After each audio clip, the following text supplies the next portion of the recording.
5 seconds. Start.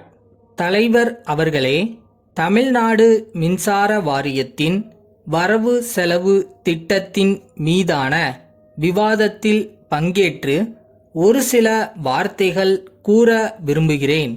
முதலாவதாக, மின் கட்டணத்தை வசூலிப்பதில் இப்போது உள்ள ஏற்பாடுகளில் உள்ள குறைபாடுகள் என்ன என்பது எல்லோருக்கும் நன்றாக தெரியும் என்று நினைக்கிறேன். மின் கட்டண அலுவலகங்களுக்கு சென்று பொதுமக்கள் மின் கட்டணத்தை செலுத்துவதில் அவர்களுக்கு ஏற்படுகிற தொல்லைகள் எல்லாம் மின் வாரியத்திற்கு நன்றாக தெரியும். குறிப்பிட்ட சில நாட்களில் அலுவலகங்களில் ஏராளமான கூட்டம் கூடி தேங்கி நிற்கிற காட்சியை நாம் பார்க்கிறோம். இந்த குறைபாட்டை நீக்க நகராட்சிகளில் வரி வசூலிப்பவர்கள் இருப்பதைப் போல மின் வாரியத்திலும் வரி வசூலிப்பவர்கள் பதவியை ஏற்படுத்தி அவர்கள் வரியை வசூலிப்பதைப் போல இவர்கள் வீடுதோறும் சென்று மின் கட்டணத்தை வசூல் செய்யக்கூடிய நிலைமையை உருவாக்க வேண்டும். அப்படி செய்தால் பொதுமக்களுக்கு தொல்லைகள் குறைவதோடு பல பேருக்கு வேலை வாய்ப்பையும் உண்டாக்கும் என்று தெரிவித்துக் கொள்கிறேன். ஆகவே இது குறித்து அரசு விரைவாக பரிசீலனை செய்ய வேண்டும்.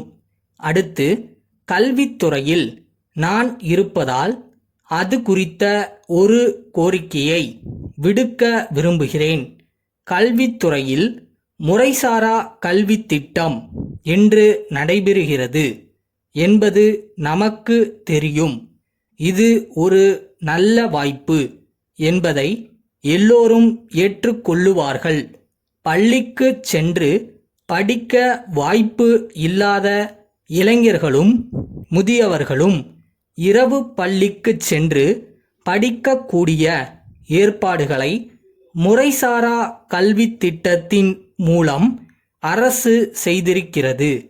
அதற்கு நல்ல ஆதரவு இருக்கிறது என்பதை தெரிவித்துக் கொள்ள விரும்புகிறேன். ஆனால் கிராமப்புறங்களில் உள்ள பெரும்பாலான துவக்க பள்ளிகள், நடுநிலைப் பள்ளிகள் ஆகியவற்றில் தற்போது மின் விளக்கு வசதி இல்லை. மண்ணெண்ணெய் விளக்கின் ஒளியில் பாடம் நடத்தப்படுகிறது. இதனால் திட்டத்திற்கு சரியான கவர்ச்சி இல்லை. ஆகையால் என்னுடைய கருத்து ஒன்றை சொல்ல விரும்புகிறேன்.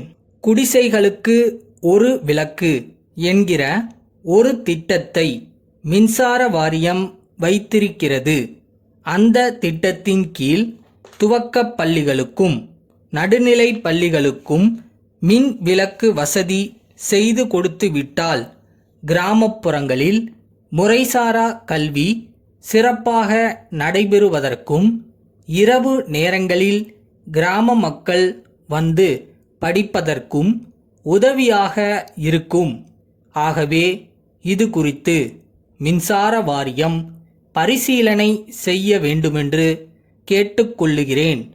சென்னை மாநகராட்சியில் சென்ற ஆண்டு சில பஞ்சாயத்துக்கள் சேர்க்கப்பட்டிருக்கின்றன. மாநகராட்சியில் சேர்க்கப்பட்ட பின்னர் அந்த பஞ்சாயத்துகளில் உள்ள மக்கள் அனைவரும் ஒழுங்காக மாநகராட்சிக்கு வரியை செலுத்தி வருகிறார்கள். அதன் பிறகும் கூட தெருவிளக்கு வசதிகள் செய்து தரப்படவில்லை. இது நியாயம் ஆகாது. இது குறித்து மின்சார வாரியம் பரிசீலனை செய்து அவர்களுக்கு உடனடியாக தெருவிளக்கு வசதி செய்து தர வேண்டுமென்று கேட்டுக்கொண்டு பேச வாய்ப்பு கொடுத்ததற்கு நன்றி தெரிவித்து அமர்கிறேன். மும்பை அற்புத மர சாமான்கள் கூட்டமைப்பிலிருந்து.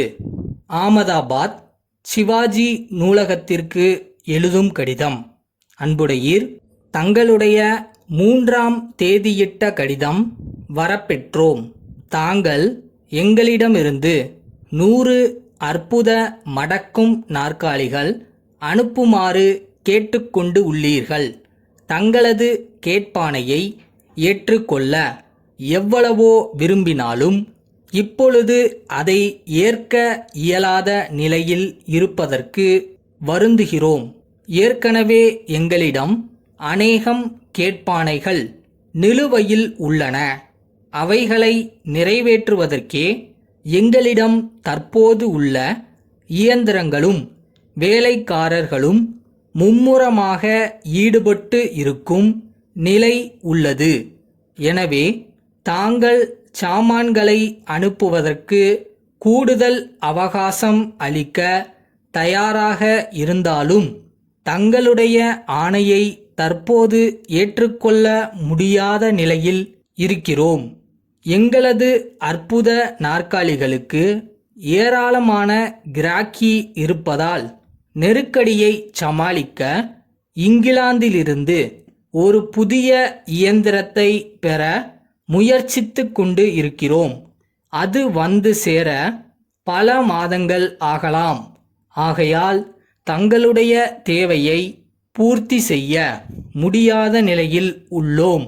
வருங்காலத்தில் உங்கள் சேவையில் முன் நிற்போம். தங்கள் நம்பிக்கையுள்ள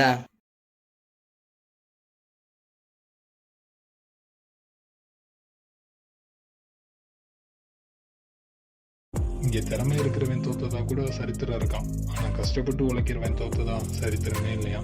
எப்படி வசதி?